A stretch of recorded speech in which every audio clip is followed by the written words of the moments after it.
जो की हनुमत वीर। बोलो रे भाई सिया राम की जय, बोलो रे भाई सिया राम की जय।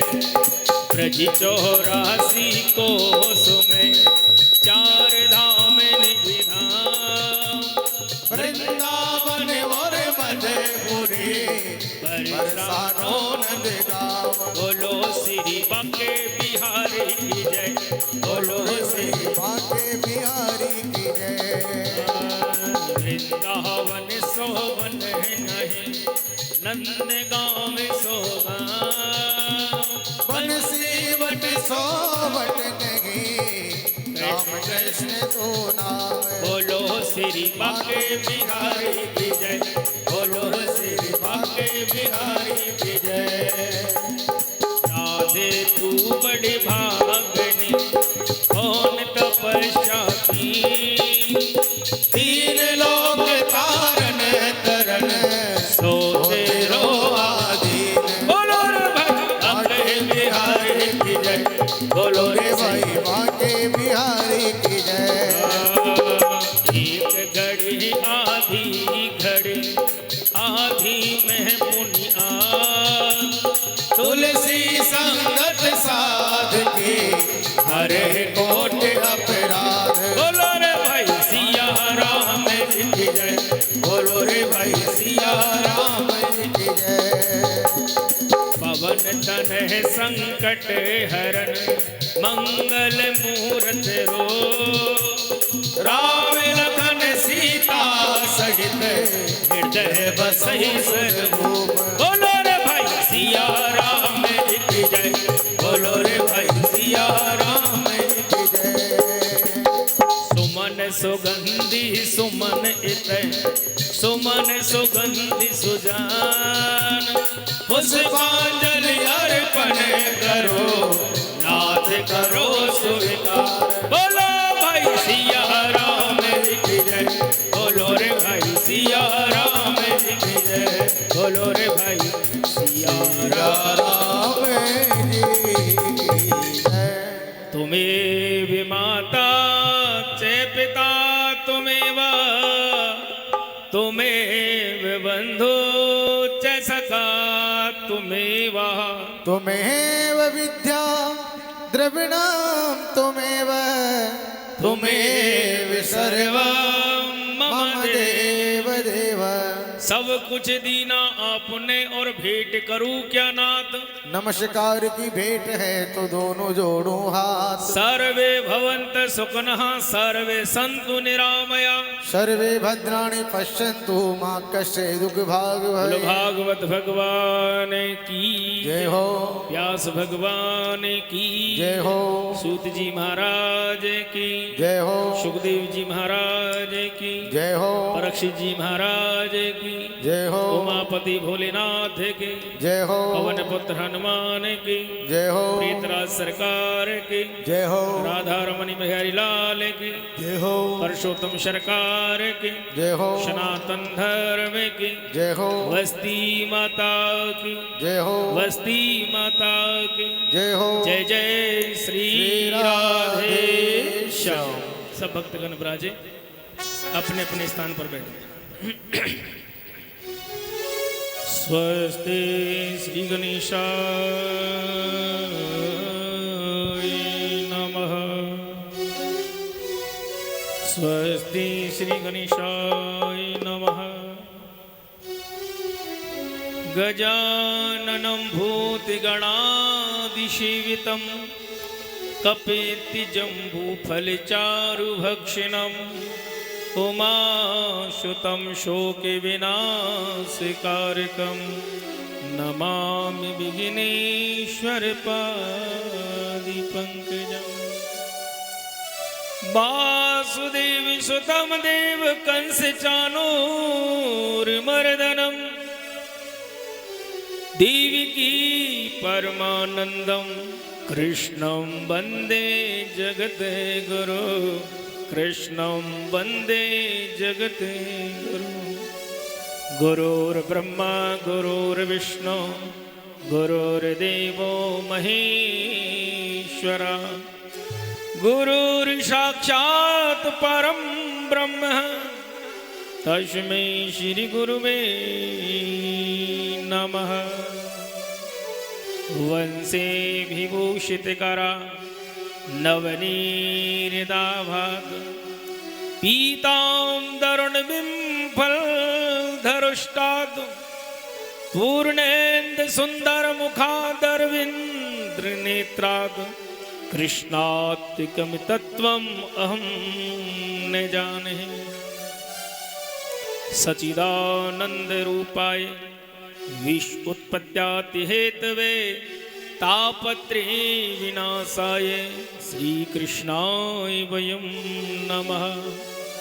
यं प्रवचन्तमनुपेतुपेतु कृतयं दुहेपानो बृहकातुर्वाजुहावो पुत्रेति तन्मे तया तरवो निभूस्तं सर्वत हृदय मुनिमानितोऽस्मि। क्वे सुधा क्वे कथा लोक क्वे कांच के मनीर महान ब्रह्मरातो विचायैव तदा देवान् जहासः। नमो भगवते तुभ्यं वासुदेवाय धीमहि प्रद्युम्नाय निरुद्राय नमः शङ्कर्षणाय च। पाहि पाहि महायोगीन देव देव जगत्पते नान्यं त्वेद भयं पश्ये यत् मृतो परस्परं। विनायकं गुरुभानु ब्रह्म विष्णु महेश्वरान् सरस्वती प्रणम्य यादो सर्वकार सिद्धये सर्वकार सिद्धये। भागवत भगवान की जय। सर्वप्रथम कूलर थोड़ा घुमा। सर्वप्रथम भगवान का हरि कीर्तन करेंगे, उसके बाद भगवत कथा का बड़े भाव से श्रवण करेंगे। दूर नगरे बड़ी दूर नगरी, हाँ दूर नगरे बड़ी दूर नगरी।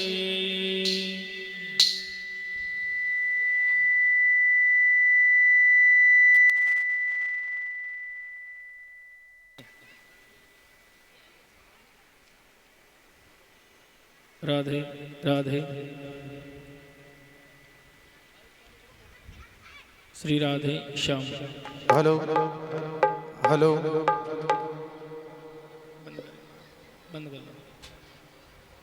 बंद करो मैं थोड़ा ठीक। श्री राधे श्याम, श्री राधे श्याम। अभी खूब अच्छा सेट हो रहा था, पहले क्या हो गया अचानक? श्री राधे श्याम, श्री राधे श्याम। Hello hello Shri Radhe.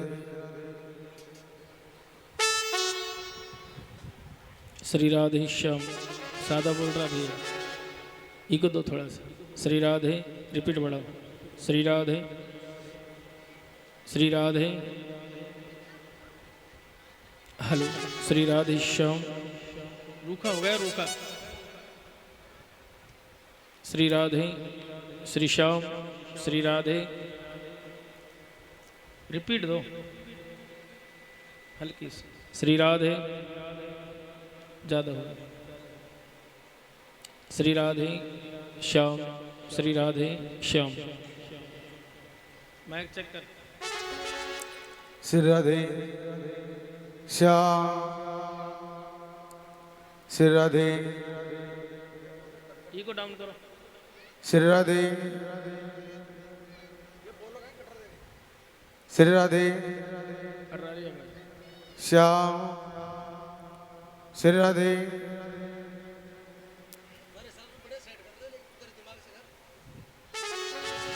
श्री राधे श्याम। दूर नगरी बड़ी दूर नगरी, हाँ दूर नगरी रे बड़ी दूर नगरी, हाँ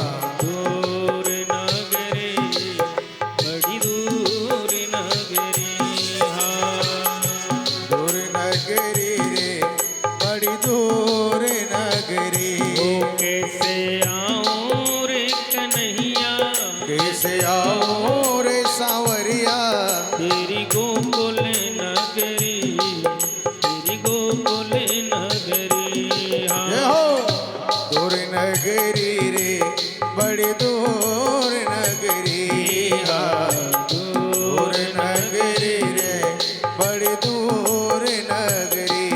कैसे आऊं रे कन्हैया, कैसे आऊं रे सांवरिया, कैसे आऊं रे कन्हैया, कैसे आऊं रे सांवरिया, तेरी ब्रज नगरी, तेरी ब्रज नगरी।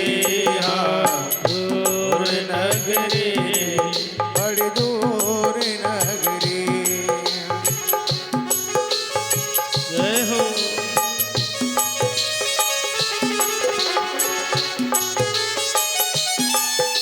बलिहारी बलिहारी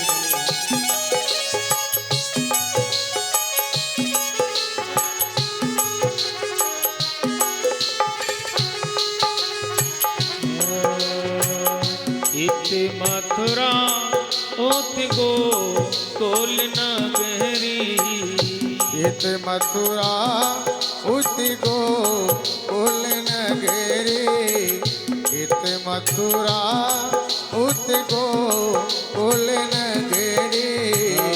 इत मथुरा ओत गोकुल नगरी, इत मथुरा उति गोकुल नगरी, गोकुल नगरी, गोकुल नगरी, गोकुल नगरी।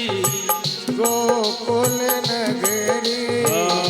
इत मथुरा इत गोकुल नगरी, इत मथुरा उत गोकुल नगरी। कैसे आऊं रे कन्हैया, कैसे आऊं रे सांवरिया, कैसे आऊं रे बनवारी, कैसे आऊं रे कन्हैया, तेरे ब्रज नगरे, तेरी ब्रज नगरी।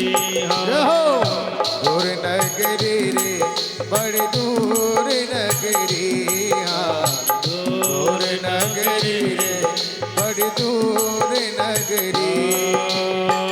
पाव धरू तो पायल मोरी भीगे, पाँव धरू तो पायले मोरे भीगे, पाव धरू तो पायल मोरी भीगे, पाँव धरू तो पायले मोरे भीगे, पायल मोरी भीगे, पायले मोरी भीगे, पायल मोरी भीगे। पायले मोरे भीगे, पाव धरू तो पायल मोरी भीगे, पाँव धरू तो पायले मोरे ओ भीगे। कैसे आऊं रे सवरिया, कैसे आऊं रे कन्हैया, कैसे आऊं रे गिरधारी, कैसे आऊं रे सांवरिया, तेरे ब्रज नगरी, तेरी ब्रज नगरी।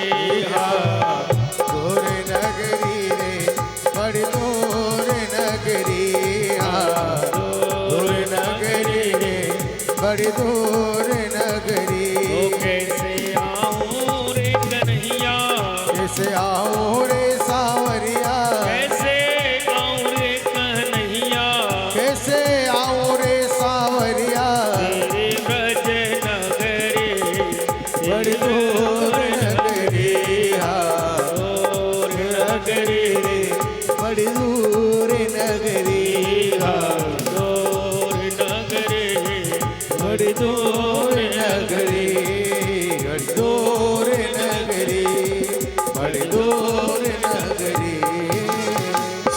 बोलो भागवत भगवान की जय। जय हो। कृष्णाय वासुदेवाय देवकी नंदिनाय च नंद गोप कुमाराय गोविंदाय नमो नमः। सभी भक्तगण कल बहुत ही सुंदर कथा का बड़े भाव से श्रवण किया। भगवान श्री हरि की कृपा देखो, भक्त के लिए भगवान अपने रूप को भूल गए और नरसिंह रूप धारण किया, जिसमें बड़ा अद्भुत नजारा है मेरे भाई बहनों। मुख तो सिंह का है और भगवान ने चतुर्भुजी रूप बनाया हुआ है, और अचरज भरी कोई गर्व से नहीं, खम्भ को फाड़ करके प्रकट भरे। और वो भी खम्भ ऐसे थे जो गर्म किए हुए थे, धातु के खम्भ बने हुए थे। महाराज कहते हैं कि उन खम्भों के अंदर ऐसे ऐसे धातु मिलाए हुए थे जिनको तोप के गोले से भी नहीं तोड़ा जाता था, परंतु भगवान ऐसे अद्भुत खम्भ को भी दो भाग में से दो भाग करते हुए प्रकट हो जाते हैं।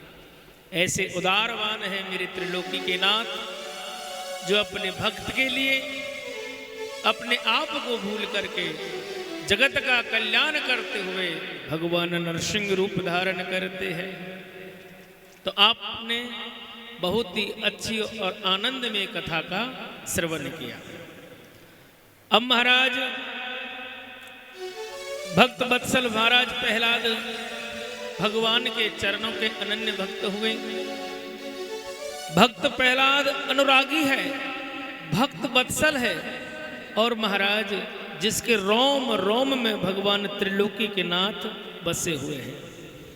ऐसे अद्भुत अनुपम अचरज भरी भक्ति महाराज भक्त प्रहलाद की होती है। इसको कहते हैं मेरे भाई बहनों निष्काम भक्ति, जिस भक्ति में कोई स्वार्थ नहीं है, कोई मतलब नहीं, ये निष्काम भाव है। कोई विधि नहीं, कोई विधान नहीं, कोई अनुष्ठान नहीं, बस जैसी स्थिति है भजन कर लिया। भैया स्नान हुए तो ठीक, नहीं हुए तो ठीक, भोजन किया कि नहीं किया कोई पता नहीं, बस जब भी मौका लगे भगवान का भजन प्रारंभ। तो महाराज भक्त वत्सल मेरे प्रहलाद पर भगवान श्री हरि की विशेष कृपा हुई। ऐसे ही महाराज एक बहुत सुंदर एक भक्त वत्सल मेरे हनुमान सरकार का भी चरित्र अवलोकन होता है। कहते जिस समय भगवान राघवेंद्र लंका पर विजय होकर आए थे, अयोध्यापुरी जगमगा रही थी, मेरे राम जी का राज अभिषेक की तैयारियां चल रही थी, भगवान राजगद्दी पर शोभायमान हो गए, और जितने भी उनके सगे संबंधी थे जिन्होंने उनके साथ कंधे से कंधे लगाकर लंका तक विजय की, उन सबको मन इच्छा महाराज वरदान देने लगे प्रभु। विभीषण ने कहा विभीषण को राज तिलक किया, सुग्रीव ने कहा सुग्रीव को राज तिलक किया, अंगद ने कहा अंगद को राज तिलक किया। महाराज मेरे राम के दरबार में कोई खाली हाथ नहीं गया, जिसने जो मांगा सबको कुछ ना कुछ भगवान ने पद दिए हैं। किसी को क्या पद मिल गया, किसी को क्या पद मिल गया, किसी को क्या पद मिल गया। अब बारी बारी से सब अपने अपने धाम पधार गए। अब समय गुजरने लगा, समय गुजरने लगा, वर्षों बीत गए। एक दिन भरी सभा में सुमंत जी सोचने लगे कि जितने भी राम जी के साथ आए ना वो सब अपने अपने घर गए, पर ये हनुमान कहीं नहीं जाता है, ये सारा दिन यहीं बैठा रहता है। और भगवान ने तो इसको ऐसी आजादी दे रखी है कि ये कहीं भी जा सकता है, कहीं भी आ सकता है। सुमंत जी महाराज के मन में विचार प्रकट हो गया। भरत भैया से कही, लक्ष्मण जी से कही, पर सुमंत की बात किसी ने नहीं सुनी। महाराज सुमंत ने गुट बना लिया। गुट बनाकर निर्णय किया कि अयोध्या में जो जो आए मेरे राम के साथ, उन सबको राम जी ने अपनी इच्छा अनुसार पद प्रदान किया। पर ये हनुमान ऐसा हठी है, ना तो कुछ मांगता है, ना भगवान कुछ इसको देते हैं, फिर भी ये बैठा रहता है। अब महाराज विचार कर लिया कि हनुमान को अयोध्या से निकालना है, कोई ना कोई बहाने से निकालना है। सुमंत जी पहुंच गए अपने 7 मंत्रियों को लेके और सर्वप्रथम माता जानकी के पास पहुंचे, मैया को प्रणाम किया। जगत माता विश्राम कक्ष में बैठी हुई है। सुमंत जी ने कहा, हे माता, हम आपसे एक निवेदन करना चाहते हैं। माता सीता बोली, हाँ कहो, क्या कहना चाहते हो? अरे मैया, देखो राम जी के जितने भी सहयोगी थे, जिन्होंने बुरे समय में लंका के टाइम तुम्हारी खोज के समय में राम जी का साथ दिया, राम जी ने सबको ऊंचे ऊंचे पद दे दिए। किसी को राजा बना दिया, किसी को मंत्री बना दिया, किसी को सेनापति बना दिया, पर हनुमान के लिए तो कोई पद दिया ही नहीं। ना तो हनुमान कभी मांगे और ना राम जी ने कभी उसको दिया। देखो मैया, हमारी अयोध्या नगरी ग्रस्त नगरी है, इसमें परिवार है और हनुमान तो अखंड ब्रह्मचारी है। और महाराज अचंभे की तो बात यह है, हनुमान किसी के घर में घुस आवे, हनुमान को पूरी आजादी है। माता जानकी बोली, अरे सुमंत जी क्या कहना चाहते हो? अरे मैया, कोई ऐसा रास्ता निकालो ताकि हनुमान को भी कुछ मिले और वो यहाँ से विदा हो जावे। माता जानकी उसी समय आंखों में आंसू भर लाई और कहने लगे, अरे सुमंत, मेरे हनुमान को भगाने की बात कहते हो? मुझ में इतनी कहाँ सामर्थ्य है कि मैं हनुमान के सामने नजरें मिला के ये कह सकूं कि हनुमान तू चला जा। मैं कैसे भूलूं हनुमान की उस त्याग को, मैं कैसे भूलूं हनुमान के उस बलिदान को कि जिस समय लंकापति ने मुझे अशोक वाटिका में बंदी बना रखा था, मैं सारी आस टूट चुकी थी, मुझे कहीं तक विश्वास नहीं था, बस एक राम के नाम में विश्वास रहा। ऐसी स्थिति में मेरे हनुमान लंका में पहुंचे और मुझे हिम्मत दिलाने लगे, मैया वो तो राम जी ने हुक्म नहीं किया, नहीं आज मैं लंका सहित ही ले चलता। मैं कैसे भूलूं हनुमान को? उस वियोग के समय, उस कष्ट के समय मेरे सामने मुद्रिका ला के डाली कि देखो राम जी ने मुझे दुआ के भेजी। हे सुमंत जी, आज तो आपने कह दिया, फिर से मेरे हनुमान का नाम मेरे सामने मत लेना। सुमंत जी चुपचाप वहां से निकल लिए, कुछ नहीं बोले। अब पहुंच गए महाराज भरत भैया के यहाँ। भरत भैया एकांत में बैठे हुए थे, सुमंत जी के साथ मंत्री थे। भरत भैया से जाके सुमंत जी बोले, अरे भरत, देखो भैया, राम के दरबार में जो भी आया है वो खाली झोली नहीं गया है, आता है खाली ले जाता है भर के। हमें एक बात की चिंता है, सबको अपने अपने पद मिले, सबको अपना अपना अधिकार मिला, पर हनुमान को अब तक कोई अधिकार नहीं मिला। और महाराज हनुमान को अधिकार क्या, ये तो 24 घंटे महल के द्वार पर बैठा रहता है। अरे भरत, ऐसी कोई युक्ति सोचो ताकि हनुमान को कुछ मिले और हनुमान जी यहां से विदा हो जावे। श्री राधा। अब महाराज हनुमान की बात आई, भरत जी ने कहा, देखो सुमंत जी, मेरे से तो कह दिया, किसी और से मत कहना, क्योंकि जिस समय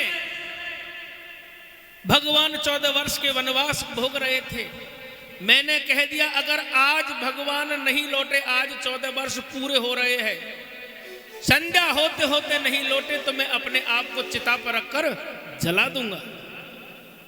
हे सुमंत जी, पता है मैंने चिता बना ली थी, चिता सजा करके मैं जलने वाला था, इतने में हनुमान आ गए। अरे भरत भैया क्या कर रहे हो, राम जी आ रहे हैं, स्वागत की तैयारी करो।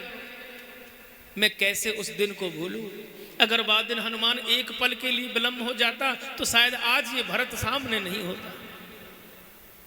देखो आज आपने मेरे से तो कह दिया और किसी से मत कहना। महाराज भरत के यहाँ भी नहीं चल बन रही। अब महाराज यहाँ से दौड़ते दौड़ते लक्ष्मण जी के पास पहुंच गए। लक्ष्मण जी से जाके वही वृतांत कहा।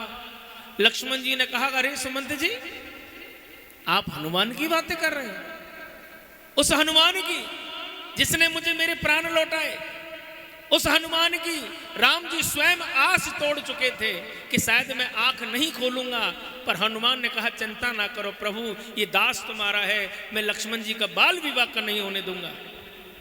मेरे प्राणों के खातिर मेरे हनुमान संजीवन बूटी लेके आए और मुझे प्राण दान दिया। मैं हनुमान के उस उपकार को जिंदगी में नहीं भुला सकता, नहीं भुला सकता, नहीं भुला सकता।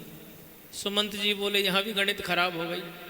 अब बच्चे भैया शत्रुधन पहुंच गए। शत्रुधन बोले बस महाराज मेरे से कुछ मत कहो, पूरी रामायण में मेरा नाम ही नहीं है, हम तो सेवादार हैं, सेवा में लगे हुए हैं।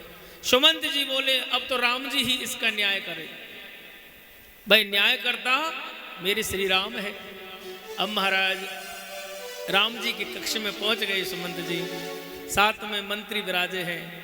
राम जी से कहा हे प्रभु, वैसे तो आप खुद करुणा के सागर हो, दया के सागर हो, जगत के पालन करता हो, अच्छे बुरे सबको जानने वाले हो, पर एक अनुरोध है, आपने हनुमान के साथ अच्छा नहीं किया। राम जी बोले मैंने क्या किया? आपने हनुमान के साथ अच्छा नहीं किया राम जी। आपने सबको अलग अलग पद दिया, किसी को राजा बनाया, किसी को मंत्री बनाया, मेरे हनुमान को कौन सा पद दिया आपने? राम जी बोले हाँ ये तो गलती हो गई, हमने सबको कोई ना कोई चीज दी, ने मेरे हनुमान को अब तक कुछ नहीं दिया। पर आज हम भरी सभा में हनुमान से पूछ ही लेंगे, भैया तू मांग ले, जो मांगेगा वो मिलेगा। अब महाराज सभा लगी हुई है अवधपुरी में, राम जी सिंहासन पर विराजमान हैं, माता जानकी भगवान के बाएं अंग विराजमान हैं, मंत्रिमंडल बैठे हैं, भरत भाई, लक्ष्मण भाई, शत्रुघ्न राम जी के दोनों तरफ खड़े हुए हैं। हनुमान तो बीच सभा में आराम से आसन लगा के बैठे हैं और राम नाम जप रहे हैं। अब महाराज भरी सभा में मेरे राम बोले हे हनुमान, आज हम आपको कुछ देना चाहते हैं, मांगो, क्योंकि जो जो सज्जन हमारे साथ रहे, जो वानर साथ रहे, जो ऋक्षराज साथ रहे, उन सबको हमने मनोवांछित पद दिया है। जिसने जो पद मांगा वो पद मैंने दिया है। पर मेरे हनुमान, आपने आज तक हमसे कुछ मांगा ही नहीं। आज हमारी इच्छा है कि हम आपको कुछ दे। हनुमान जी बोले हे रघुनाथ जी, सच में आज देने की इच्छा है? सुमंत जी बोले हाँ, काम चला गया, हनुमान मांगेगा और हनुमान जी यहाँ से चले जाएंगे। सुमंत जी खुश हो रहे हैं और मंत्री खुश हो रहे हैं। हनुमान जी बोले प्रभु एक पद नहीं मांगू, 2 पद मांगूंगा। सुमंत जी सोचे 2 पद कौन से मांग सके, या तो ये अवधपुरी का राजा बनना चाहता है और या फिर अवधपुरी का महामंत्री बनना चाहता है। राम जी बोले जो तू मांगेगा वो मिलेगा। आ गए मेरे हनुमान। राम जी सिंहासन पे बैठे, दाएं हाथ से दायां पैर पकड़ लिया, बाएं हाथ से बायां पैर पकड़ लिया कि दोनों पद चाहिए। बाएं हाथ से बायां पैर और दाएं हाथ से दायां पैर, और राम जी से कहिए भाई दोनों पद चाहिए और तीसरा पद चाहिए ही नहीं। तो महाराज राम जी की आंखें भर आई और मेरे हनुमान को राम जी ने अपने चरणों की अखंड भक्ति प्रदान की। बोले रामदूत हनुमान की जय हो। हे मारुति सारी राम कथा का सार तुम्हारी आंखों में। हे मारुति सारी राम कथा का सार तुम्हारी आंखों में। हे मारुति सारी राम कथा का सार तुम्हारे आंखों में। हे मारुति सारी राम कथा का सार तुम्हारी आंखों में। हे मारुति सारी राम कथा का सार तुम्हारे आंखों में। हे मारुति सारी राम कथा का सार तुम्हारी आंखों में। भक्ति का ये भंडार भरा, भक्ति का ये भंडार भरा प्रभु तुम्हारी पावन आंखों में। तुम्हारी पावन आंखों में। हे मारुति सारे राम कथा का सार तुम्हारे आंखों में। हे मारुति सारी राम कथा का सार तुम्हारी आंखों में। जय जय बजरंग बली, जय हो। जय जय बजरंग बली, बोले जय जय बजरंग बली, जय जय बजरंग बली। लंका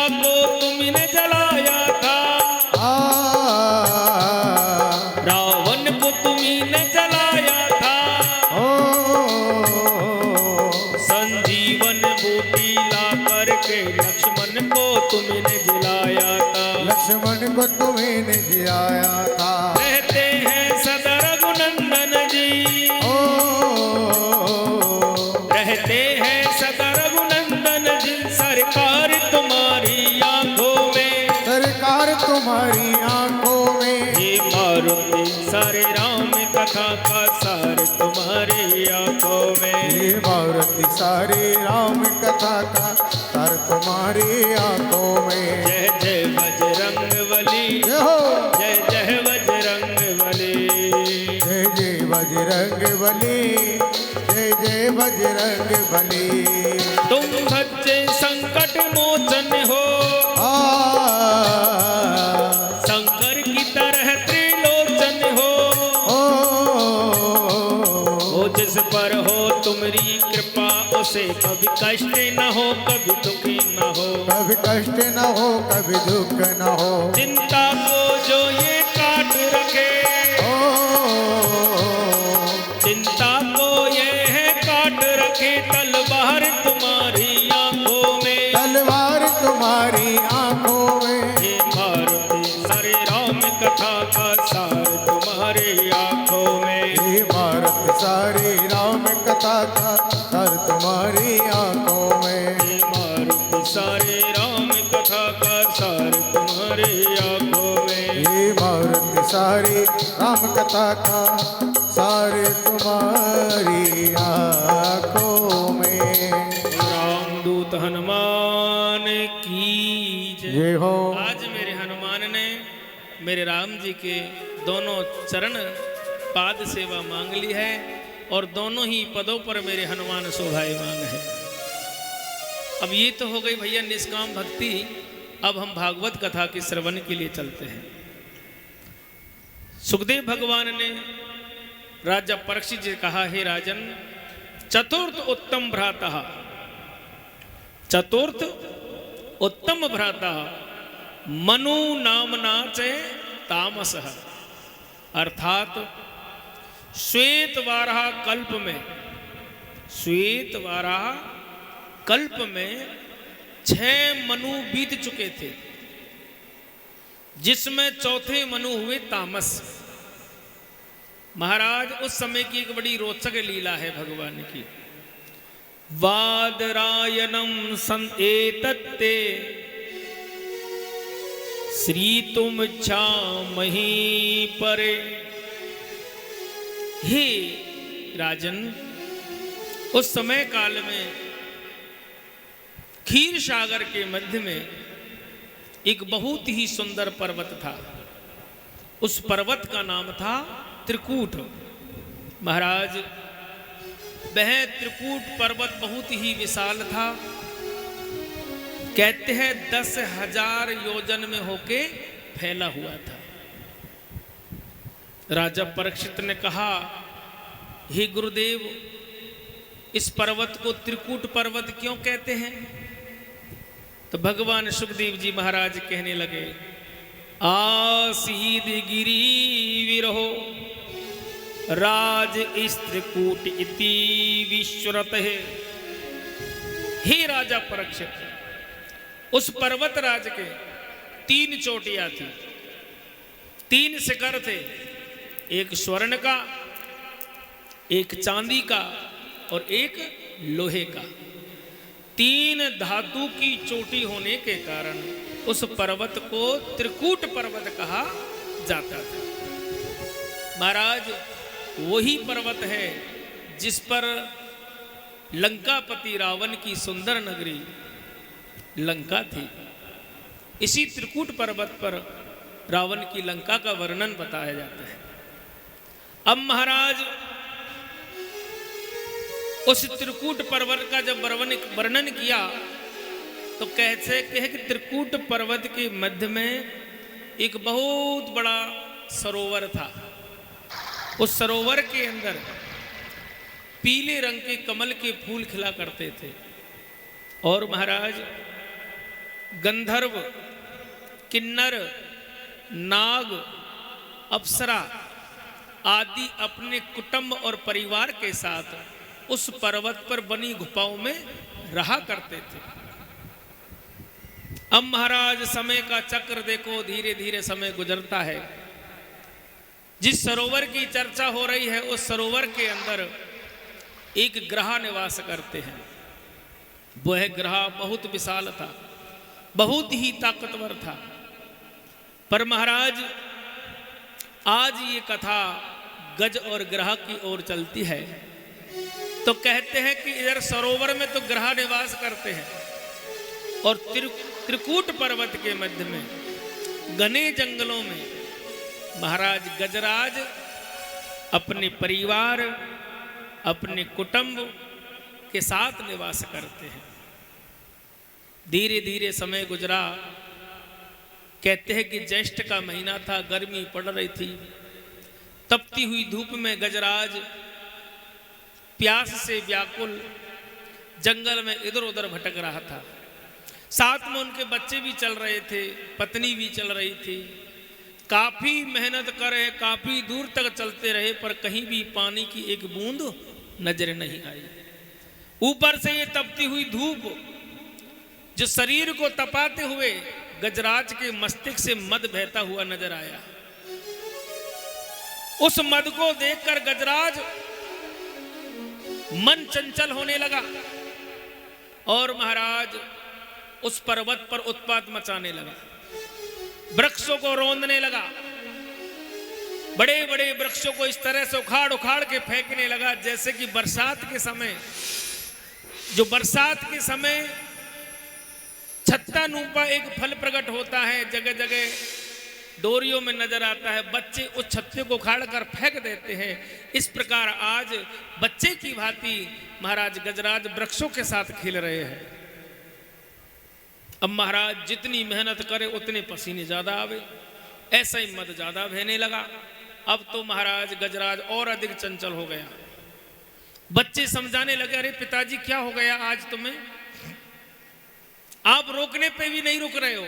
गजराज आंख मीच कर कभी इधर भागे कभी उधर भागे और चिंगार भरे, पूरा त्रिकूट पर्वत कंपायमान होने लगा। भागते भागते उस सरोवर के समीप पहुंच गए।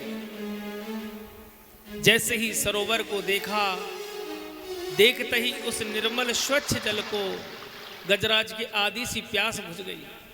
अब तो महाराज शीतल जल, गजराज पहले तो अपनी प्यास को बुझाता है, फिर अपनी सूंड में जल भरा और कभी तो अपने बच्चों के शरीर पे डाले, कभी पत्नी को नहलाए। अब तो महाराज कुटुंब के सहित ही गजराज उस सरोवर में जल विहार करने लगा। जल विहार में ऐसे मदमस्त हो गए गजराज, ये ज्ञान नहीं रहा कि भाई ये भी सरोवर कोई छोटा मोटा नहीं, गहरा भी हो सकता है। जब जल के अंदर चंचलता आने लगी, सरोवर में खलबली मचने लगी, तो जो ग्रह सरोवर में विश्राम कर रहा था, सो रहा था, अचानक इस लीला को देखकर उसकी आंखें खुली और मुंह खोलकर बाहर आने लगा। महाराज गज को देखकर ग्रह की आंखों में क्रोध प्रकट हुआ कि मेरी निंद्रा को तोड़ दिया, मैं तो बड़े आराम से सो रहा था। महाराज क्रोध में आकर के ग्रह ने गजराज के दाहिने पैर को पकड़ लिया। अब जैसे ही ग्रह ने दाहिने पैर को पकड़ा, गजराज भयभीत होने लगा, चिंगार भरने लगा। गजराज उस पीड़ा से छूटने का प्रयास करता है और ग्रह गजराज को गहराई की ओर ले जाने लगा। महाराज सुखदेव बाबा कहते हैं कि गजराज थल पर रहने वाला जीव है। गजराज का बल थल पर नजर आवे, सूखी भूमि पर बल का पता चलता है। पानी के अंदर गजराज का बल कम पड़ने लगा और ग्रह जल में रहने वाला जीव है। जो ग्रह जल के अंदर रहता है तो बहुत बलवान रहता है और जल से बाहर आने पर ग्रह शक्तिहीन हो जाता है। अब महाराज गजराज के अंदर हजारों हाथियों का बल था, परंतु आज एक ग्रह से बचने का प्रयास विफल हो रहे हैं। गजराज को खींचते हुए गहराई में ले, कभी कंठ तक जलावे, कभी नाक तक जलावे। महाराज सूंड जो है तिल के बरोबर दिखाई देने लगती है। 7 दिन 7 रात गजराज का परिवार, गजराज का कुटुंब गजराज की मदद में लगा रहा। अब कहां तक मदद करे, कहां तक प्रयास करे। बच्चे भूख से व्याकुल होने लगे, एक एक कर देखे तो बच्चे छोड़ छोड़ के जाने लगे। जब बच्चे चले गए, परिवार वाले चले गए, अब गजराज की पत्नी सोचने लगी, गजराज का बचना तो संभव है नहीं, इसके प्राण अब संकट में, हमने सारे प्रयास कर लिए, अब यहाँ कब तक रहे महाराज। गजराज की पत्नी भी अपने परिवार बच्चों के साथ घर के लिए चल देती है। अब गजराज पीछे से पुकारता है, अरे मेरे बच्चों, हे मेरे परिवार वालों, कहां जा रहे हो मुझे छोड़कर? मैंने तुम्हारे लिए क्या नहीं किया? दिन रात भाग दौड़ करके मैंने तुम्हारा भरण पोषण किया, और आज जब मैं दुविधा में हूं, संकट में हूं, और आप मुझे छोड़ के जा रहे हो? क्या इसी के लिए मैंने इतनी दिन रात मेहनत की? अरे मेरे बच्चे, मैंने तुझे तो पकड़ के चलना सिखाया, खाना सिखाया, आज मुझे छोड़ के जा रहे हो? हे मेरी पत्नी, तू मुझे छोड़कर कहां जा रही है? मैंने तो तेरे जीवन भर तक तेरे साथ रहने का वचन दिया था, पर आज तू ऐसी घड़ी में मुझे छोड़ के जा रही है जहां तेरी मुझे बहुत आवश्यकता है। महाराज गजराज चीख चीख कर अपने परिवार को पुकारता रहा, परंतु गजराज की पुकार कोई नहीं सुन पाया। आखिरकार 7 दिन 7 रात गजराज के सहयोग में परिवार जूझता रहा।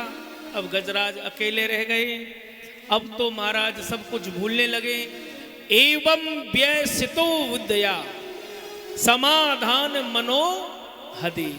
अब तो भैया जब संसार में सारे संबंध जब बिगड़ने लगते हैं, सारे रिश्तेदार, कुटुंब, कबीला, यहाँ तक कि अपना शरीर भी संग नहीं देता है, तब भगवान के हरि के सिवा कोई सहारा दुनिया में नहीं होता है।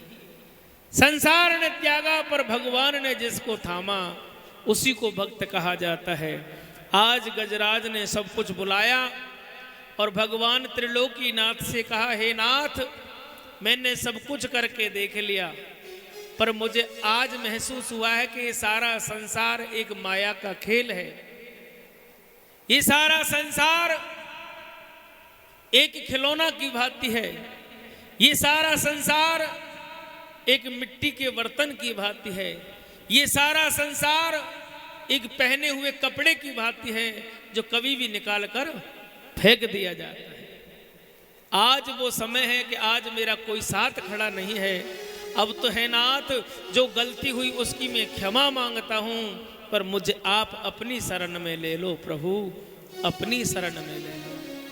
महाराज उस समय गजराज ने भगवान का वह मंत्र याद किया जो पूर्व जन्म में गजराज को मिला हुआ था।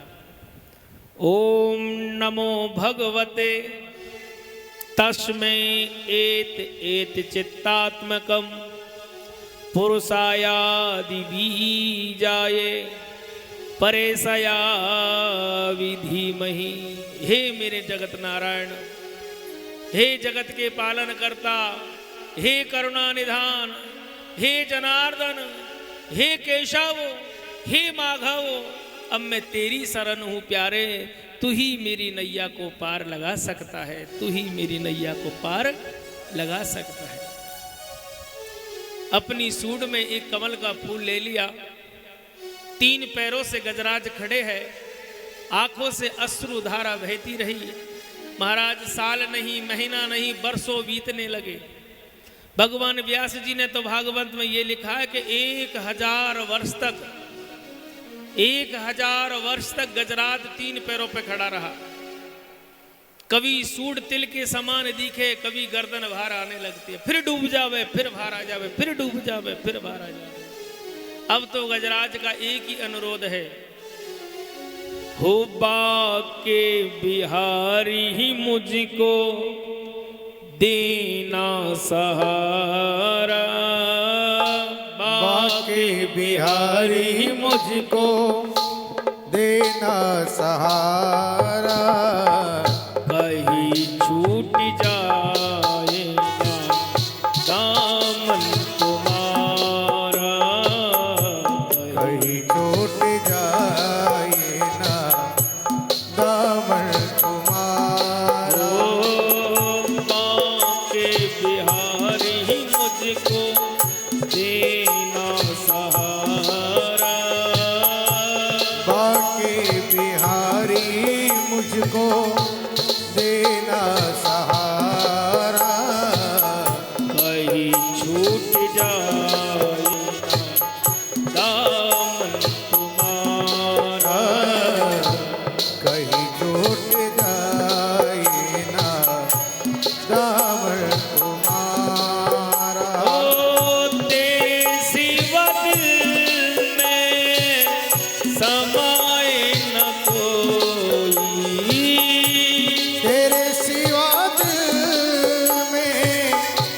समाए न कोई। लगन का ये दीपक बुझाए न कोई। लगन का ये दीपक बुझाए न कोई। तू ही मेरी कश्ती है, तू ही किनारा। तू ही मेरी कश्ती है, तू ही किनारा। कहीं छूट जाए ना दामन तुम्हारा।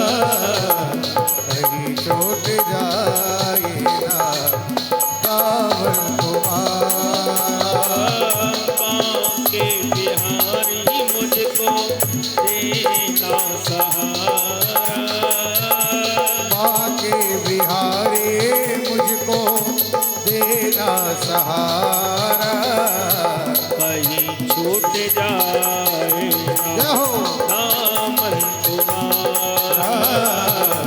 कहीं छूट जाए ना दामन तुम्हारा। हो तेरे रास्ते से हटाती है दुनिया। तेरे रास्ते से हटाती है दुनिया। हो इशारों से मुझको बुलाती है दुनिया। इशारों से मुझे को बुलाती है दुनिया।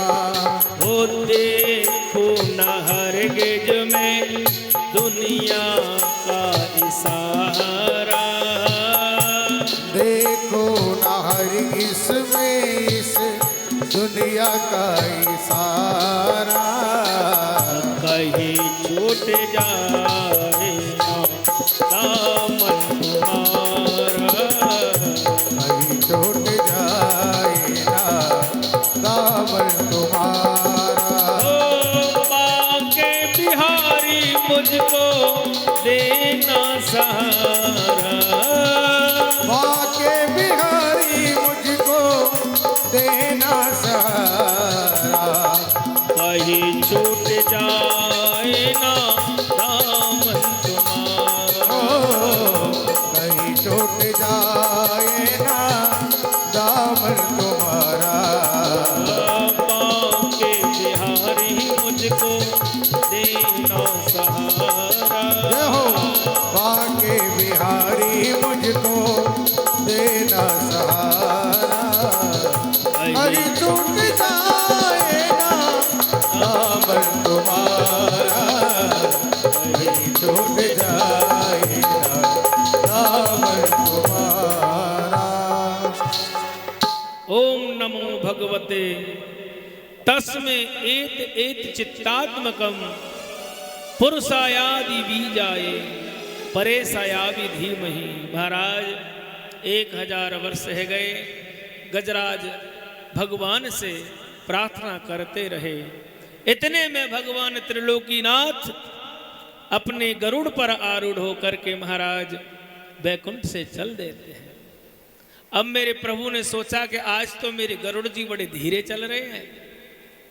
अरे क्या बात है, आज इसकी चाल को क्या हो गया। भगवान अपने भक्त के लिए नंगे पैर ही गरुड़ का त्याग करके दौड़ पड़ते हैं और आकर महाराज पहले सुदर्शन चक्र से ग्राहक के मस्तिष्क को काट दिया और दूसरा दाहिना हाथ उठा के गजराज के जैसे ही मस्तिष्क पे रखा, गजराज ने अपने शरीर को त्याग दिया। अब महाराज गजराज ने जब अपने शरीर को त्यागा तो गजराज के शरीर से देव स्वरूप एक दिव्य रूप प्रकट हुआ और भगवान के सामने हाथ जोड़ के खड़ा हो गया। इधर ग्रहा जब ग्रहा का सिर धड़ से अलग हुआ तो ग्रहा के शरीर से भी एक देव स्वरूप दिव्य रूप में महाराज ग्रह प्रकट हो गए। ऐसा लगा जैसे कि जय और विजय दोनों खड़े हुए हैं। दोनों में दिव्य प्रकाश हो रहा है और भगवान के चरणों में प्रार्थना कर रहे हैं। भगवान का आशीर्वाद लेकर महाराज दोनों ही महापुरुष भगवान के धाम के लिए चले जाते हैं। पर इस लीला में राजा परीक्षित के मन में एक शंका व्यक्त हो गई और कहने लगे, हे गुरुदेव, ये गज और ग्रहा दोनों कौन हैं जो आज एक दिव्य रूप धारण करके भगवान के परम धाम चले गए? हे नाथ, आप मेरे गुरु हो और गुरु सदा अपने भक्त का कल्याण ही करते हैं, तो महाराज मेरे मन में कोई शंका ना हो, इसलिए आप मेरी हर शंका का समाधान करें। तो भगवान सुखदेव जी महाराज ने कहा, हे राजा परीक्षित, जो गजराज है ना, यह पूर्व जन्म में द्रविड़ देश के राजा थे। गजराज पूर्व जन्म में द्रविड़ देश के राजा थे। इनका नाम इंद्रधुम्न था। एक बार महाराज शिकार के लिए जंगल में गए थे। उस जंगल के मध्य में गजराज मृग, सिंह आदि अनेकों अनेक भांति के जीव निवास करते थे। उस जंगल के मध्य में महामुनि अगस्त ऋषि ध्यान मुद्रा में बैठे हुए थे। अब महाराज राजा के हाथ में धनुष बाण और एक मृग के शिकार के लिए झाड़ियों में छुप छुप के भाग रहे थे। महाराज एक झाड़ी से दौड़कर जैसे ही महाराज राजा दौड़ा तो महामुनि के मस्तिष्क से गुजर गया। इतने में ध्यान टूट गया। महामुनि अगस्त कहने लगे, हे राजन, तुम एक पशु की भांति, एक हाथी की तरह मदमस्त होकर मेरी सिर से गुजर गए। मैं श्राप देता हूं कि तुम अगले जन्म में गज बनोगे। अब महाराज इंद्रधुम्न घबरा गए। महामुनि अगस्त के चरणों में गिर पड़े, माफी मांगने लगे। तो महामुनि कहने लगे, हे राजन, आपने अपनी गलती को महसूस कर लिया, परंतु करूं क्या? धनुष से निकला हुआ बाण और मुख से निकली हुई वाणी कभी लौटकर नहीं आती है। भैया, श्राप लगा है तो श्राप तुम्हें भोगना पड़ेगा। परंतु एक बात याद रखना, जिस तरह आज तुम्हें श्राप लगा है, ऐसे ही एक गंधर्व राज को श्राप लगा है और उस गंधर्व का नाम है हुहु नाम का गंधर्व। हुहु नाम का गंधर्व को महामुनि देवल ऋषि का श्राप लगा हुआ है। राजा ने कहा, वो कैसे महाराज? एक बार महाराज गंधर्वराज अपने साथ अप्सराओं को लेकर के नदी पर जल विहार कर रहे थे। कभी तो महाराज गंधर्व पानी के अंदर ही अंदर तैरता हुआ जाता है और अप्सरा का पैर पकड़ के अंदर खींच लेता है। ऐसे बहुत देर से स्नान हो रहे थे। इतने में महामुनि देवल ऋषि दूसरे किनारे पे स्नान कर रहे हैं। अब महाराज नदी का बहाव तेज हुआ, गंधर्व का वेग खोया और वो तैरता हुआ दूसरे किनारे पहुंच गया। ध्यान रहा नहीं और अप्सरा का पैर समझकर महामुनि के पैर को पकड़कर नदी में खींच लेता है। उसी समय महाराज महामुनि देवल ऋषि क्रोधित हो गए और कहने लगे, हे गंधर्व, तुम एक ग्रह की भांति मेरा पैर पकड़कर मुझे नदी में खींच के ले गया। मैं तुझे श्राप देता हूं कि तू ग्रह बन जा। महामुनि देवल ऋषि के श्राप के कारण हुहु नाम का गंधर्व ग्रह बना।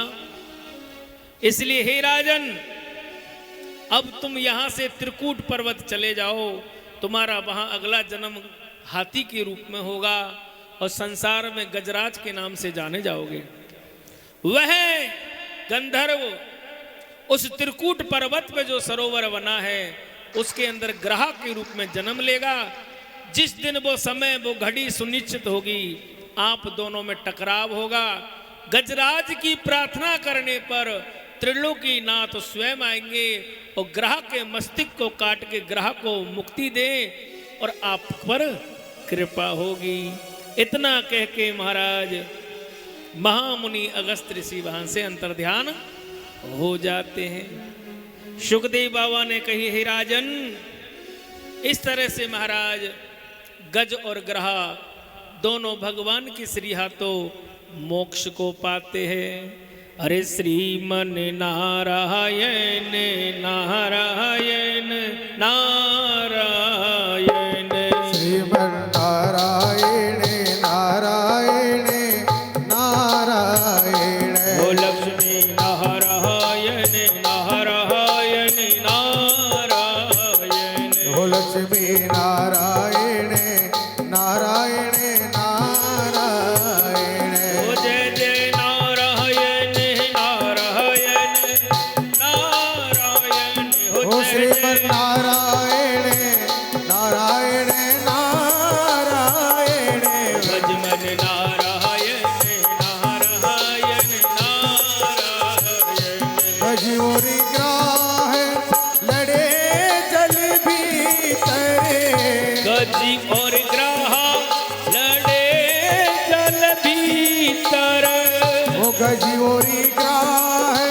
लड़े जल भीतरे, गजी और ग्राह लड़े जल भीतर, ओ लड़ती लड़ती गजी हारायण, ओ श्रीमन नारायण नारायण नारायण, ओ श्रीमन नारायण नारायण नारायण, ओ भजमन नारायण नारायण नारायण, ओ भजमन नारायण नारायण नारायण, श्रीमन नारायण नारायण नारायण।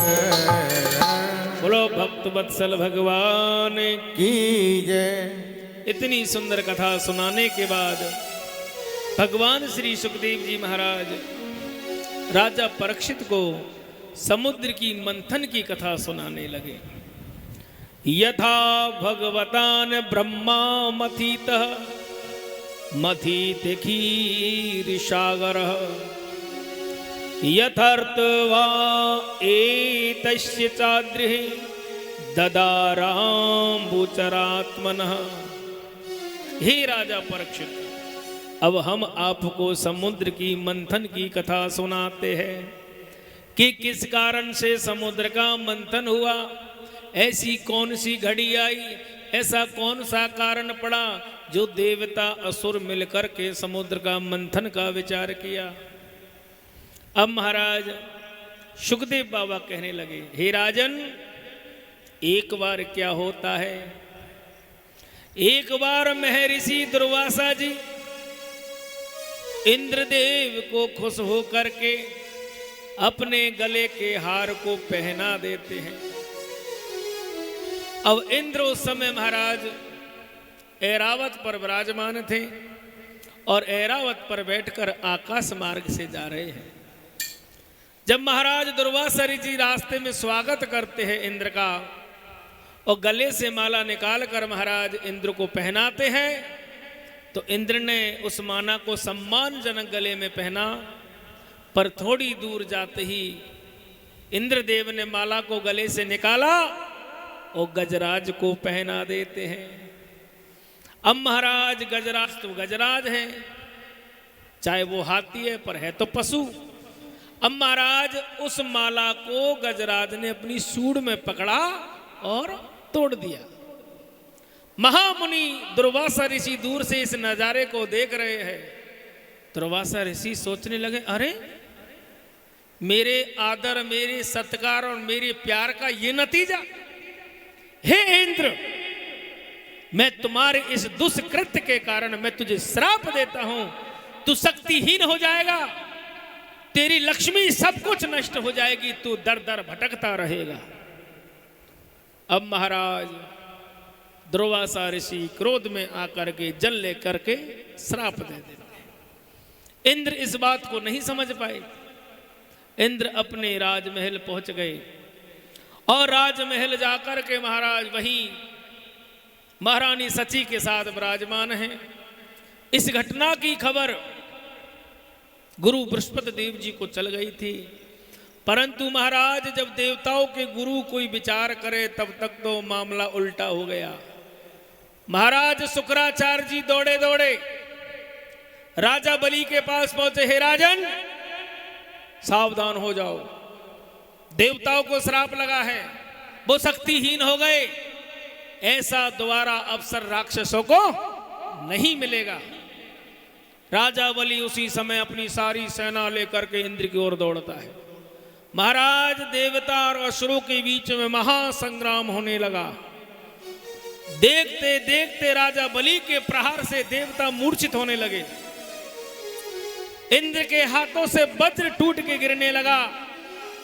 गजराज मूर्छित होने लगे। अब इंद्र अपने प्राणों को बचाने के लिए वहां से भागने लगे।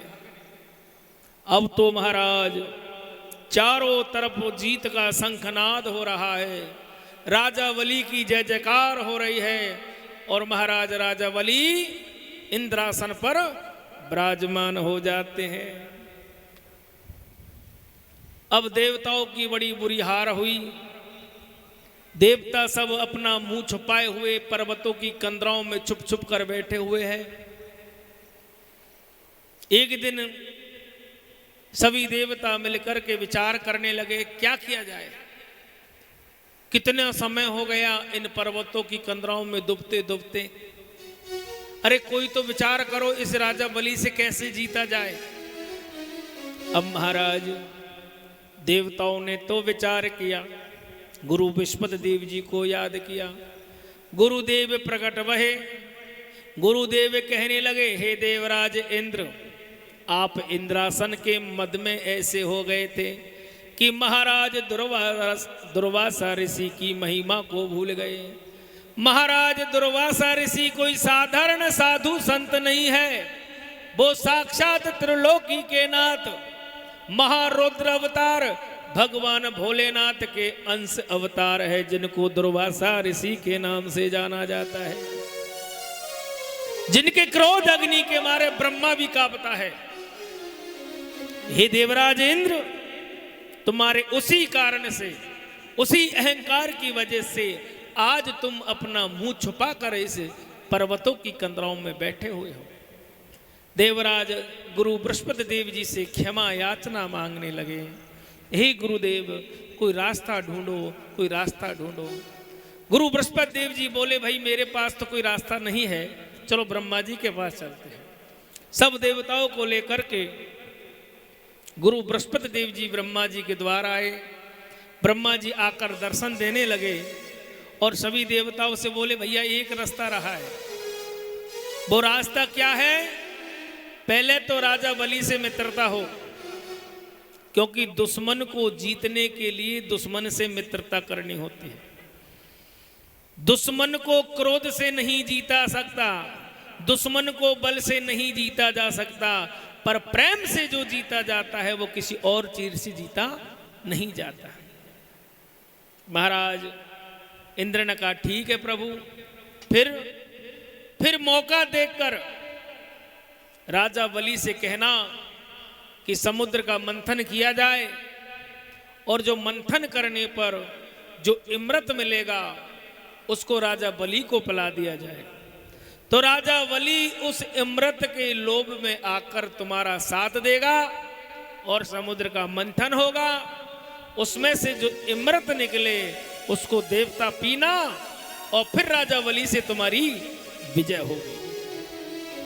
अब महाराज ब्रह्मा जी ने सारा संदेश पढ़ा दिया, सारा नियम ध्यान बताए दिए।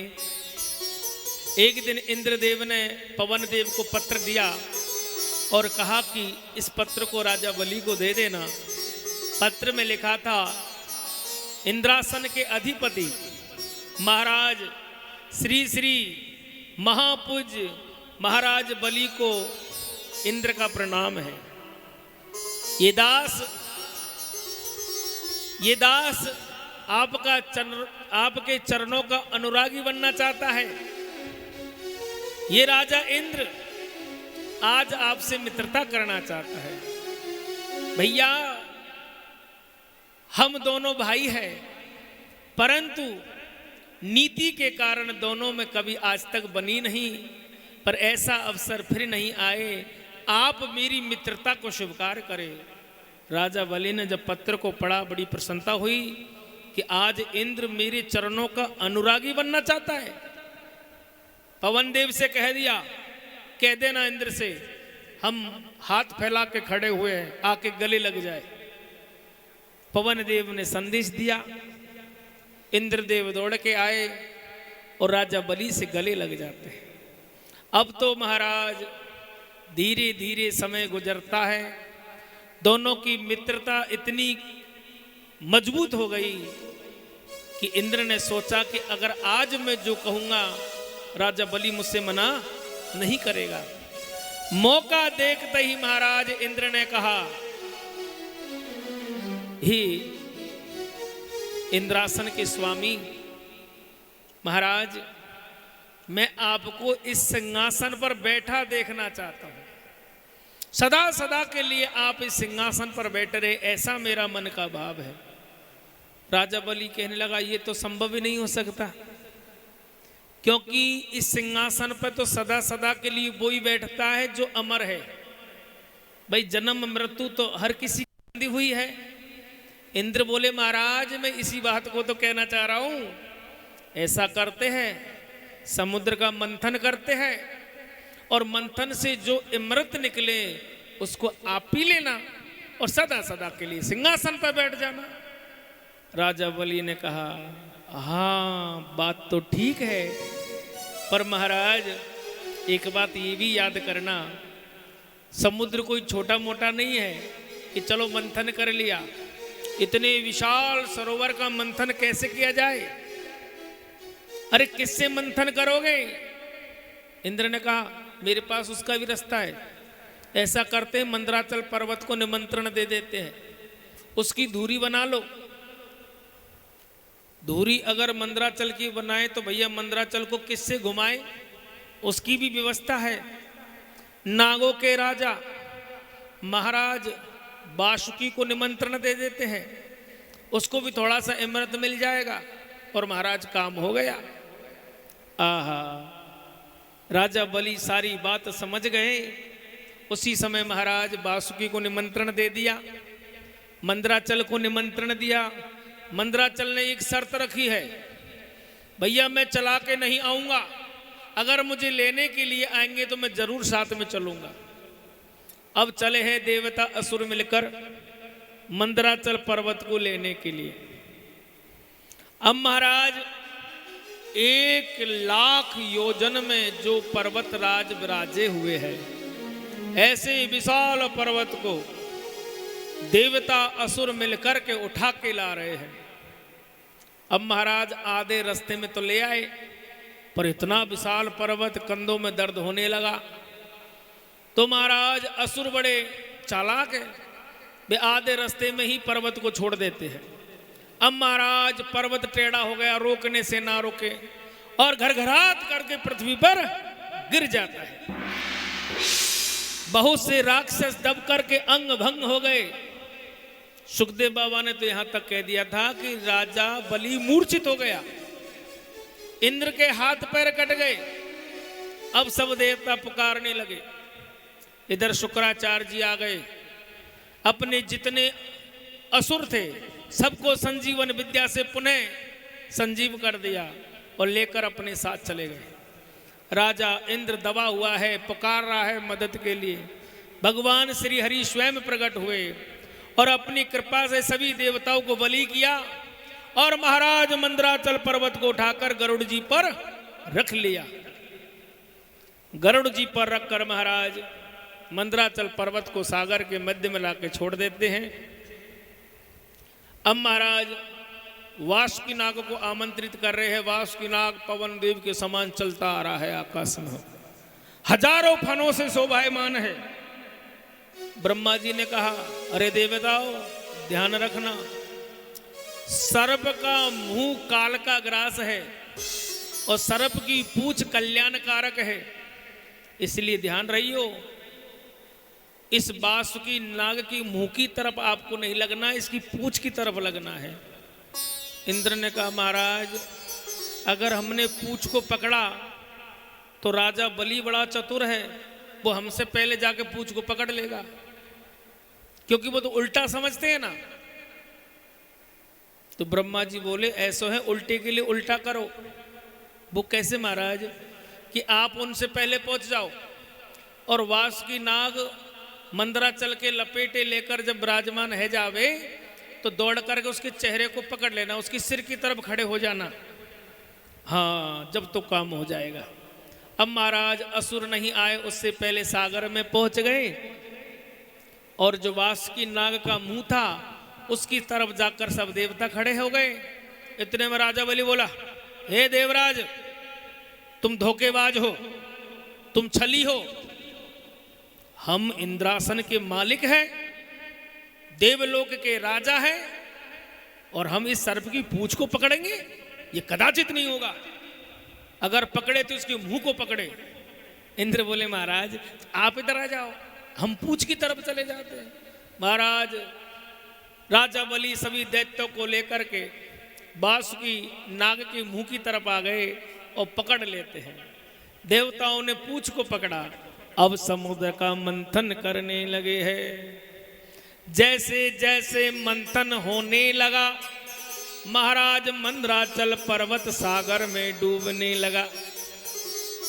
देवता घबरा रहे हैं, भगवान से प्रार्थना करने लगे, हे नाथ अगर ये आज यहाँ अंतर ध्यान हो गया मंदराचल पर्वत तो ये देवताओं का कभी उद्धार नहीं होगा। उसी समय भगवान श्री हरि कछुए का अवतार धारण करते हैं।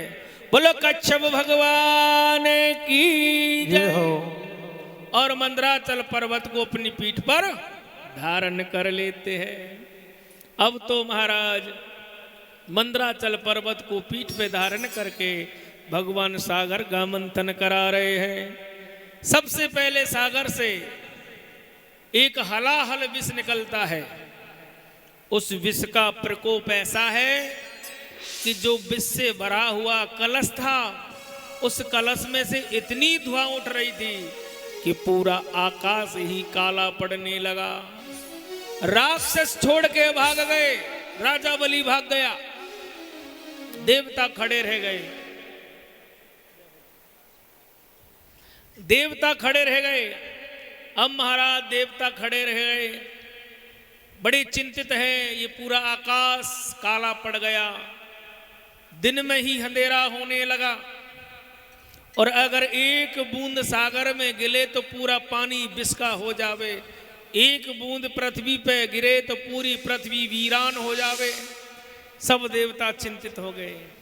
ब्रह्मा जी ने कहा चिंता ना करो, भगवान जो है सदा शिव सबकी रक्षा करते हैं, वो विषों को धारण करने वाले हैं। सभी देवता मिलकर भोलेनाथ से प्रार्थना करने लगे, देव देव महादेव भूतात्म भूत भावना पाहीनम शरणापन्नम स्त्रिलोके देहनाद विषाद। हे त्रिलोकी के नाथ, हे भूतेश्वर, हे महादेव, हे त्रिनेत्रधारी, आप हमारी रक्षा करो, आप हमारी रक्षा करो, आप हमारी। उसी समय भोलेनाथ प्रकट हो गए। जैसे ही भोले बाबा प्रकट हुए उस हलाहल विष से भरे हुए कलश को हाथ में लेते हैं और महाराज मुख पे लगा करके उसको कंठ में धारण कर लेते हैं। तब निज कर तल पे उठा किया हलाहल पान, उसी काल शंकर हुए नीलकंठ भगवान। बोलो नीलकंठ भगवान की जय हो। महाराज आज उस विष से तो प्राण बच गए, पर सुखदेव बाबा कहते हैं होठों पे होकर के एक बूंद जो है पृथ्वी पे गिरने लगती है, उस बूंद के गिरने से सर्प बिच्छू ततैया मोहक आदि पैदा हो जाते हैं। एक बूंद गिरने से, जी भी होठ पे होके गिरी थी। अब महाराज समुद्र का मंथन पुनः होता है। इस बार माता गाय स्वयं प्रकट होती है कामधेनु का रूप बना करके महात्मा और मुनि श्रेष्ठों को वो गाय पालने के लिए दे दी गई। फिर समुद्र का मंथन हुआ। इस बार नील वर्ण धारण किए हुए एक घोड़ा प्रकट होता है जिसका नाम है उच्च श्रवा। महाराज राजा बलि ने उस घोड़े को ले लिया। फिर समुद्र का मंथन होने लगा। इस बार ऐरावत हाथी जिसके 5 सूंड है, रंग श्वेत है, अद्भुत महाराज ऐरावत प्रकट होता है। इंद्र ने कहा इसको तो भैया मुझे दे दो। फिर समुद्र का मंथन होता है।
Hello hello hello.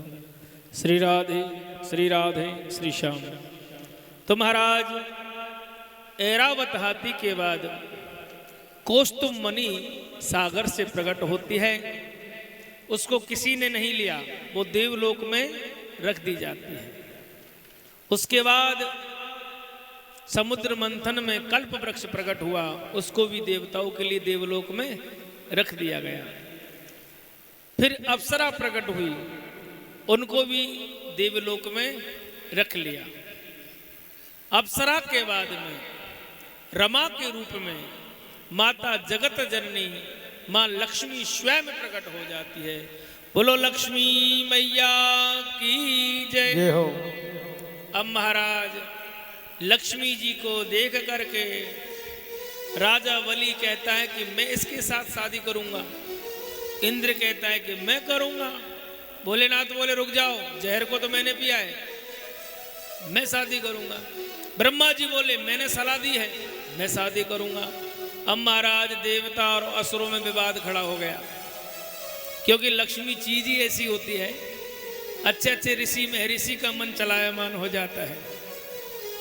इतने में गुरु बृहस्पति देव जी बोले रुक जाओ भैया, विवाद ना करो। अब लक्ष्मी जी कौन से राजी है, ये स्वयं लक्ष्मी जी निर्णय करे। तो महाराज जो कौस्तुभ मणि सागर में निकली थी उसको एक हार में लगा दिया और लक्ष्मी जी के हाथ में वो हार दे दिया। एक तरफ सब दैत्य बैठ गए, एक तरफ देवता बैठ गए। ब्रह्मा और महादेव दोनों दिशाओं में बैठ गए। अब भगवान नारद बीना बजा बजा कर प्रसन्नचित है रहे हैं। अब महाराज माता लक्ष्मी पहले असुरों की ओर जाती है, सबकी ओर देखती देखती जाती है। स्वयं राजा बलि बार बार अपने सिर को आगे करे, पर लक्ष्मी जी ने माला नहीं डाली। फिर आगे बढ़े, देवराज इंद्र खड़ा हो गया, मैं राजा हूँ, मैं अभी जीत जाऊंगा, अमर हो जाऊंगा। लक्ष्मी बोले कोई पता नहीं तेरा, आगे चलते हैं। भगवान भोलेनाथ के यहाँ पहुंच गई। भोलेनाथ बोले डालो डालो डालो। नहीं, गले में सर्प रखते हो, भभूत लगा के रहते हो, शमशान में रहते हो, ऐसे कि यहाँ तो मैं जिंदगी में नहीं जाऊं। महाराज लक्ष्मी जी फिर चल दी। ब्रह्मा जी बोले आ जाओ मेरे साथ। अरे तेरे से क्या विवाह करूं, तू माता सरस्वती को देखकर अपने मन को चलायमान कर लिया, तेरा कोई भरोसा नहीं, हम तुम्हारे पास भी नहीं रहे। अब महाराज सब देवता देखते रह गए। इतने में महाराज भगवान श्री नारायण स्वयं प्रकट हो गए। माता लक्ष्मी दौड़ती है और भगवान नारायण के गले में वरमाला डाल देती है। बोलो लक्ष्मी नारायण भगवान की जय हो। अरे नैना लड़े यवन सी वारे ते अब घर कैसे जाऊं। नैना लड़े मुरलिया वारे थे, अब घर कैसे जाऊं। नैना लड़े मुरलिया मारे थे, अब घर कैसे जाऊं। ओ नैना, ओ नैना, ओ नैना लड़े मुरलिया वाले थे, अब घर कैसे जाऊं। अब घर कैसे जाऊंगी मैं, अब घर कैसे जाऊं। अब घर कैसे जाऊंगी मैं, अब घर कैसे जाऊं। हो मेरो मन, हो मेरो मन, हो मेरो मन फंसो यकनुआ कारे से, अब घर कैसे जाऊं। ओ नैना लड़े मुरलिया वारे थे, अब घर कैसे जय जाऊं। हो प्यारे।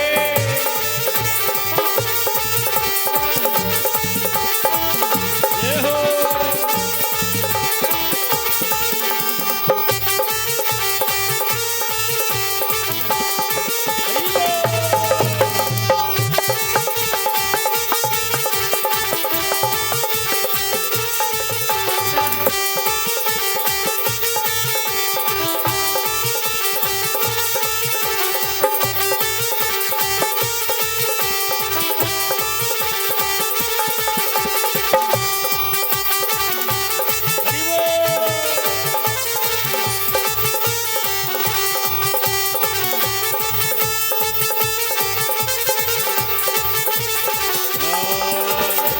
सावरिया मेरे मन भायो, सावरिया मेरे मन भायो। ओ बाछलियन मेरो चहन चुरायो, बाछलियन मेरो चैन चुरायो। ओ सावरिया मेरे मन भायो, सावरिया मेरे मन भायो। ओ या छलियन मेरो चहन चुरायो। बाछलियन मेरो चैन चुरायो। और मेरो नह, ओ मेरो मन, ओ मेरो नह लगो यकनुआ कारे थे, अब घर कैसे जाऊं। नैना लड़े रे मुरलिया वारे थे, अब घर कैसे जाऊं। अब घर कैसे जाऊंगी मैं, अब घर कैसे जाऊं। अब घर कैसे जाऊंगी मैं, अब घर कैसे जाऊं। ओ मेरो मन, ओ मेरो मन, ओ मेरो मन लगो ये कनुआ करे थे, अब घर कैसे जाऊं। नैना लड़े रे मुरलिया वारे थे, अब घर कैसे जाऊं। अरे सब कुछ छोड़ वृंदावन जाऊं, सब कुछ छोड़ वृंदावन जाऊं। ओ बाकारे के दर्शन पाऊं, बाकारे के दर्शन पाऊं। ओ सब कुछ छोड़ वृंदावन जाऊं, सब कुछ छोड़ वृंदावन जाऊं। ओ बाबा के दर्शन पाऊं। बाकारे के दर्शन पाऊं। और मेरो ने, ओ मेरो मन, ओ मेरो दिल लगो या बंसी वारे थे, अब घर कैसे जाऊं। नैना लड़े रे मुरलिया वारे थे, अब घर कैसे जाऊं। अरे अरे मैं वृंदावन जाऊं सकीरी, मैं वृंदावन जाऊं। मैं वृंदावन जाऊं सखीरी, मैं वृंदावन जाऊं। ओ नैना, ओ नैना, ओ नैना लड़े मुरलिया बारे थे, मैं वृंदावन जाऊं। ओ मेरा मन लगो रे मुरलिया वारे थे, मैं वृंदावन जाऊं। बोलो राधे राधे, राम मिला दे, राधे राधे, राम मिला दे, राधे राधे, राम मिला दे, राधे राधे, राम मिला दे, राधे राधे, राम मिला दे, राधे राधे, राम मिला दे, राधे राधे, राम मिला दे, राधे राधे, राम मिला दे, राधे राधे, राम मिला दे। जय जय जय श्री राधे श्याम। बोलो भक्त और भगवान की जय हो। माता लक्ष्मी को भगवान श्री हरि वरण करके वैकुंठ में जाकर के निवास करने लगते हैं। अब महाराज देवता असुर कहने लगे भैया है गए हो, अब तो चलो अपने काम में लग जाते हैं। फिर से समुद्र के काम में लग गए।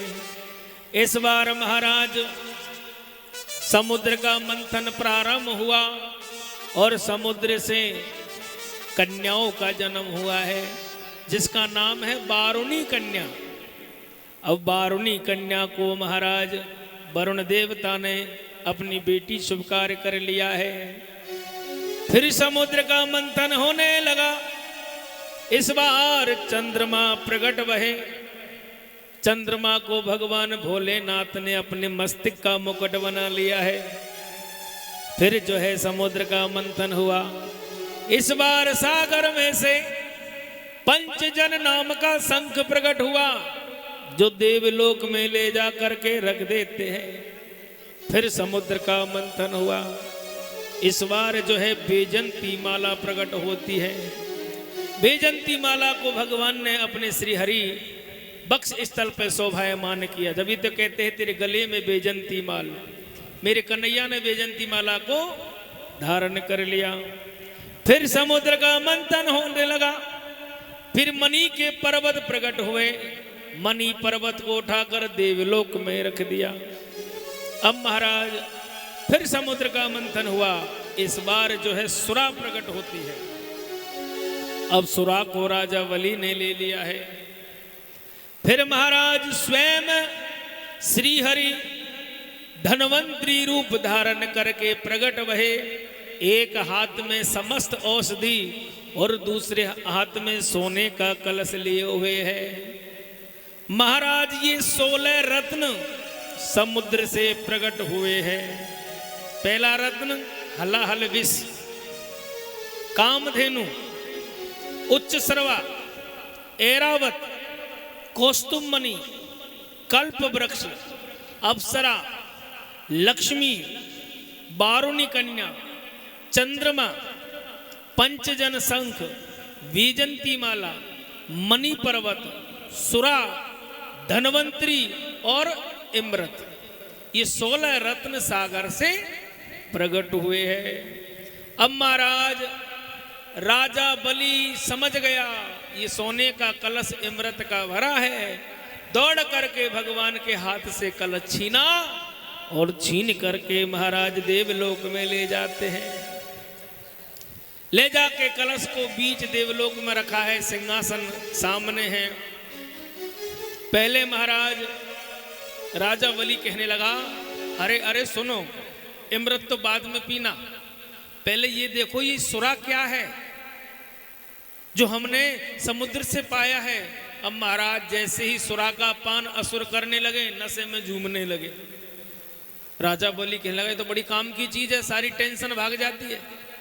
अब तो महाराज इमरत को नहीं पी रहे हैं, अब तो सुरा का ही पान कर रहे हैं।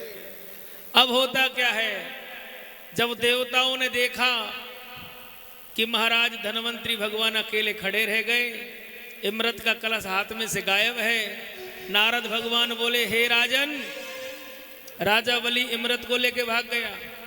अब तो इंद्र जो है हताश होकर भगवान श्री हरि के सामने अनुरोध करते हैं, हे प्रभु आपकी कृपा से ही सारे काम हो रहे थे, अब ये अचानक इमरत असुरों के हाथ लगा, अब क्या किया जाए। भगवान ने कहा चिंता ना करो, हम आपके इस मनोरथ को अवश्य पूरा करेंगे। अब महाराज देवताओं को तो प्रभु ने आशीर्वाद दे दिया। भगवान श्री हरि ने 3 ताली बजाई और तीसरी ताली में भगवान श्री हरि मोहिनी रूप धारण कर लेते हैं। बोलो मोहिनी भगवान की जय हो। अब महाराज पीत वस्त्र धारण किए हैं। पीत वस्त्रों पे हरे, लाल, पीले, काले रंग के हीरे जवाहरात पहन रखे हैं। भगवान ने अपने पैरों में पायल पहन रखी है, नाक में नथ, माथे पे टीका, गले में हार, हाथों में चूड़ी और हाथ में गेंद को उछालते हुए भगवान पहुंच गए देवलोक में, जहां दैत्य विराजे हुए थे। अब महाराज राजा बलि तो नशे में मस्त है। सब दैत्य देख, अरे ये कौन? राजा बलि कहने लगा नहीं नहीं नहीं, मैं सपना देख रहा हूं, ये तो लक्ष्मी जी है, इसको तो भगवान नारायण ने अपनी पत्नी बना लिया था, ये यहाँ क्यों आई? राजा बलि महाराज झूमते हुए मोहिनी भगवान के पास आ गए और कहने लगे हे सुंदरी, क्या मैं सोच रहा हूं वो सही है? मोहिनी भगवान बोले मुझे क्या पता क्या सोच रहे हो, आप लक्ष्मी तो नहीं, नहीं नहीं नहीं, लक्ष्मी नहीं, हमारा नाम तो मोहिनी है। आहा। राजा बलि बोले क्या शादी है गई? कहां से आई है? अभी अभी तो हमारा जन्म हुआ है। मैं तो उल्टा अपना वर ढूंढने के लिए आई हूं। मेरी मैया कहती ऐसे से ब्याह करे मेरी बेटी को, देखो चूड़ा अमर रे। अब भैया मेरो चूड़ा अमर कैसे रे? वही अमर हो जो इमरत पिए। राजा बलि बोला वो मैं हूं। मोहिनी भगवान बोले मैं विश्वास नहीं करता। अरे मेरे पास इमरत कलश रखा है, अब मैं उसको पी लूंगा। मोहिनी भगवान बोले रखना और पीना दोनों में धरती आसमां का फर्क है, मैं विश्वास ना करूं। राजा बलि बोला तो कैसे विश्वास करोगी? जिसको मैं अपने हाथों से पिलाऊं उस पर मुझे विश्वास ज्यादा होगा, मैं शादी उसी से करूं। अब महाराज राजा बलि मोहिनी भगवान का हाथ पकड़ के बीच सभा में ले गए, जहां असुरों के हाथ में सुरा के प्याले थे और पी पी कर मस्त हो रहे थे। मोहिनी भगवान ने झट से कलश उठाया और सिर पर रख लिया। अब तो महाराज मोहिनी भगवान ने कलश रखा है और कलश रखकर भगवान नाचने लगे और ऐसा नाचे कि सभी जितने भी दैत्य थे वो भगवान के साथ साथ नच रहे हैं। इशारा किया प्रभु ने देवताओं को, पंगत लगाओ। भगवान तो नाचते रहे। अब असुर तो नाचने में मस्त है, भगवान नजर चुरा के आते और एक एक करके अमृत पिलाने लगे। देवता अमृत पी पी कर जाने लगे। अंत में शूर और चंद्र रह गए। शूर भगवान ने अमृत पिया, चंद्र ने अमृत पिया, पर पास में एक दैत्य जो है मायावी रूप बना के बैठा था, उसने भी अमृत को ग्रहण कर लिया। जैसे ही महाराज अमृत को ग्रहण किया, शूर चंद्र कहने लगे हे नाथ, ये तो राक्षस है। भगवान ने सुना, उसी समय सुदर्शन चक्र को याद किया और महाराज उस राक्षसी गर्दन को काट दिया। पर कहते हैं कि अमृत की एक बूंद जीभ पर पड़ जावे ना, वो अमर हो जाता है। अब भैया दैत्य है, पर एक बूंद अमृत गले में चला गया, अब वो अमर हो गया। तो महाराज उस राक्षस की दो भाग हुए, एक अंग को राहु कहते हैं और एक अंग को केतु कहते हैं। जब से सूर्य चंद्र ने इशारा करके उसकी गर्दन को कटाया, उसी दिन से कह दिया कि हम सूर्य चंद्रमा को पीछे नहीं छोड़ेंगे। आज भी राहु केतु मिलकर के सूर्य और चंद्र का पीछा करते और आक्रमण करते हैं। जब युद्ध होता है राहु केतु से, उसी समय ग्रहण की उत्पत्ति होती है। चंद्रमा से युद्ध होता है तो चंद्र ग्रहण पड़ता है, और सूर्य से युद्ध होता है तो सूर्य ग्रहण पड़ता है। अब महाराज ये लीला यहीं पूर्ण नहीं हुई। जब राजा बलि को होश आया तो ज्ञान हुआ कि हमारे साथ छल हुआ है। अस्त्र शस्त्र लेकर के नर्मदा जी के किनारे आ गए और देवता असुरों के बीच में महासंग्राम होने लगा। देखते देखते देवताओं ने सभी दैत्यों को बुरी तरह से घायल किया, और महाराज यहां तक कहते हैं कि वज्र की एक ही चोट से राजा बलि की मृत्यु हो गई थी। जैसे ही राजा बलि पे विजय श्री मिली, देवता अपने धाम लौटे। शुक्राचार्य जी भागे भागे आए, राजा बलि को मरा हुआ देखकर उसी समय भगवान भोलेनाथ से कहा, हे नाथ, मैंने तेरी संजीवन विद्या सीखी है, अगर वो सत्य है तो इसी समय राजा बलि जिंदा होना चाहिए। राजा बलि खड़ा हो जाता है। राजा बलि को जीवित करके शुक्राचार्य जी अपने साथ ले जाते हैं। अब महाराज देवताओं की चिंता दूर हो गई। राजा बलि शुक्राचार्य जी के साथ चले गए। अब तो आनंद ही आनंद चौतरफा होने लगा। पर एक दिन क्या हुआ, बड़ी आनंद की लीला है। भगवान भोलेनाथ अचानक बैकुंठ में आकर के प्रकट हो गए। भगवान विष्णु से बोले, देखो नाथ, आप मेरे स्वामी हो, आप मेरे गुरु हो, आप मेरे मालिक हो। मैंने आज तक आपसे कुछ नहीं मांगा, पर आज मांगना चाहता हूं।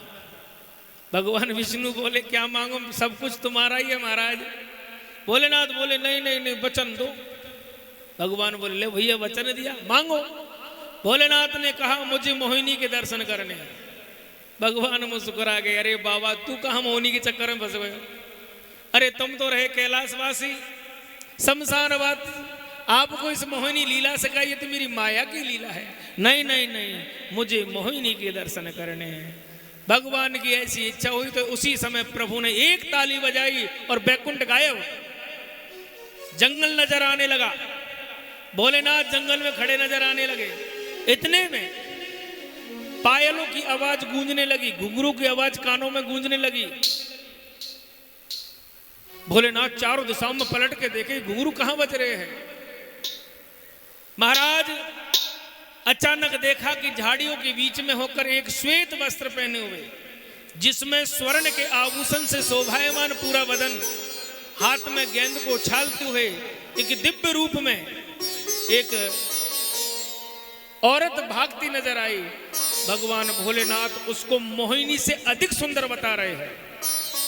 मोहिनी भगवान तो सुंदरते से, पर मोहिनी भगवान से भी अधिक सुंदर बताते हैं।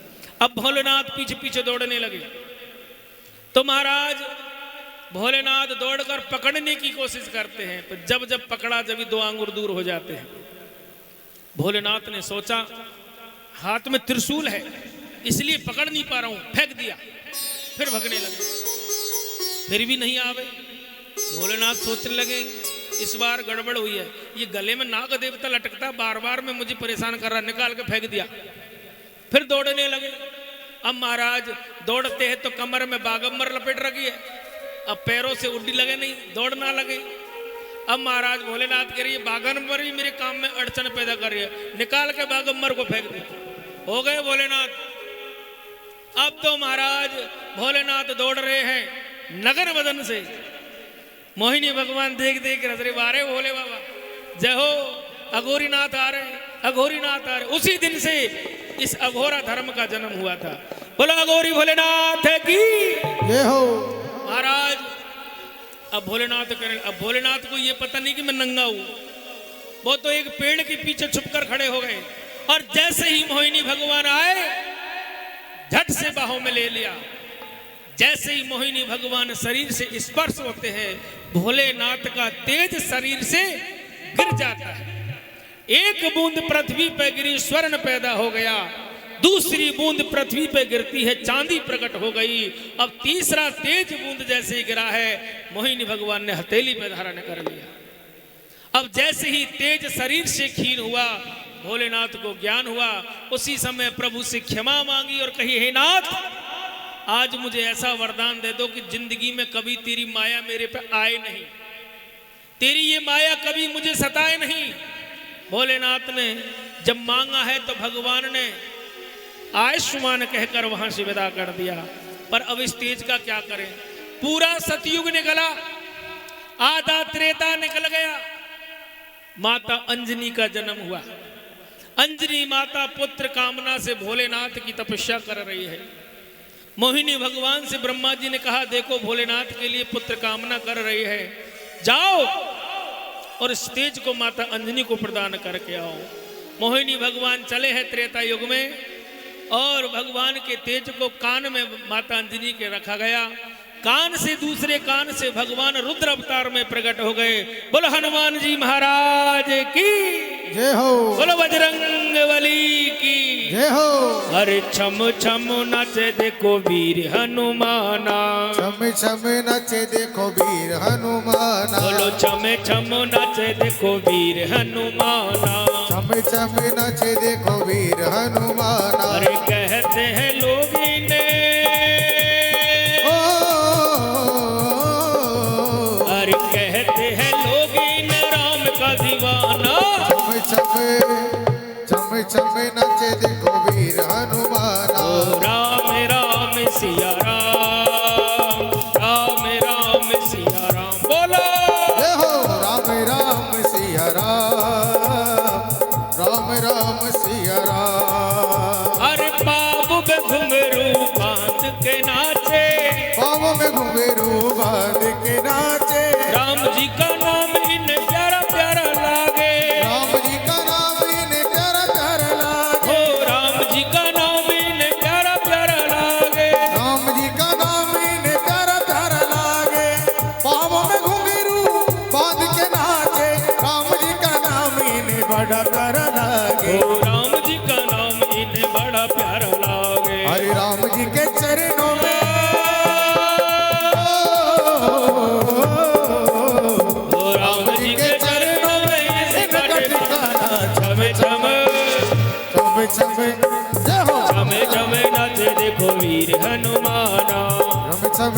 देखो वीर जय हनुमान। हो।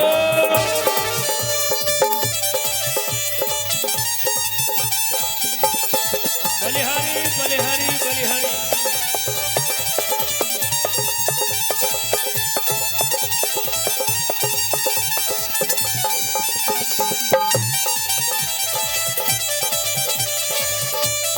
हरि बोल।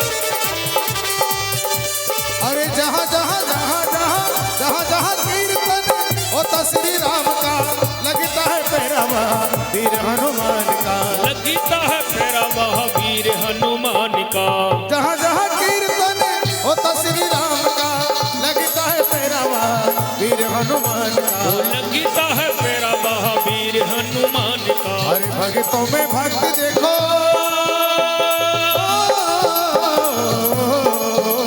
ओ भक्तों में भक्त देखो, दुनिया ने माना छम छम छम छम नच देखो वीर हनुमान। बोलो राम राम सिया राम, राम राम सिया राम। बोलो राम राम सिया राम, राम राम सिया राम। बलिहारी राम जी।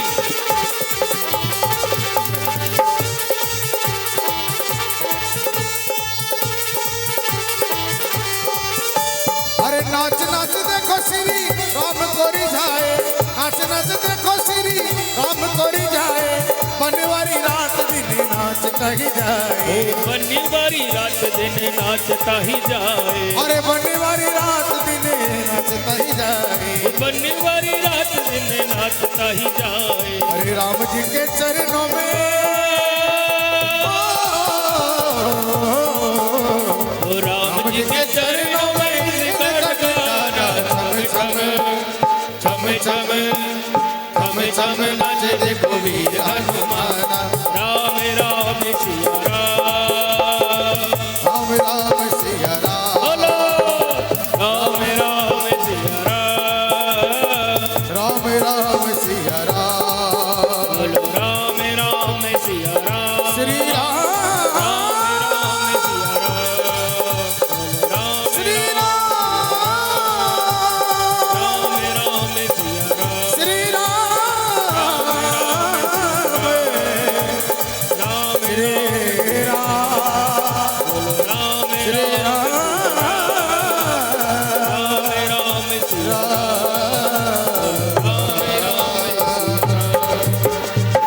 और पवन पुत्र हनुमान की जय हो।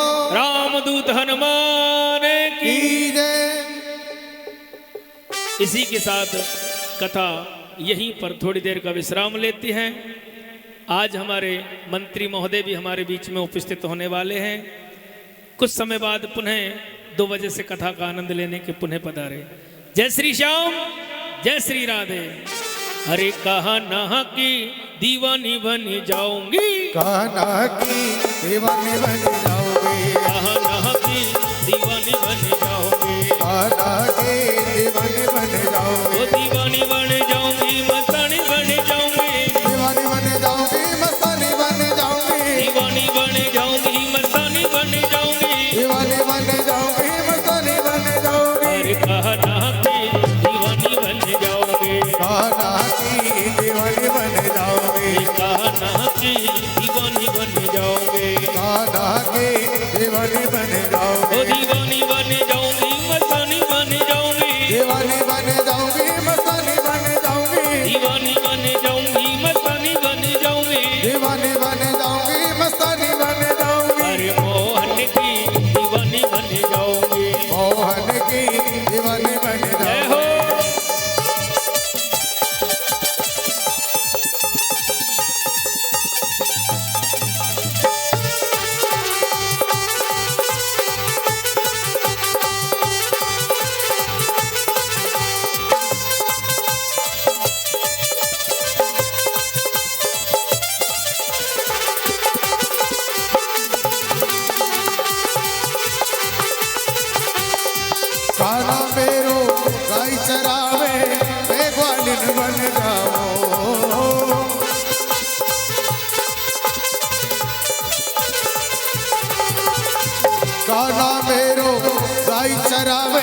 मैं ग्वालिन बन जाऊं, चरणों से मैं ऐसे लिपटूं जीवन सफल बनाऊं, चरणों से मैं ऐसे लिपटूं जीवन सफल बनाऊं। हे दीवानी बन जाऊंगी, मस्तानी बन जाऊंगी, दीवानी बन जाऊंगी, मस्तानी बन जाऊंगी। आना की दीवानी बन जाऊंगी, आना की दीवानी बन जाऊंगी, आना की दीवानी बन जाऊंगी, आना की दीवानी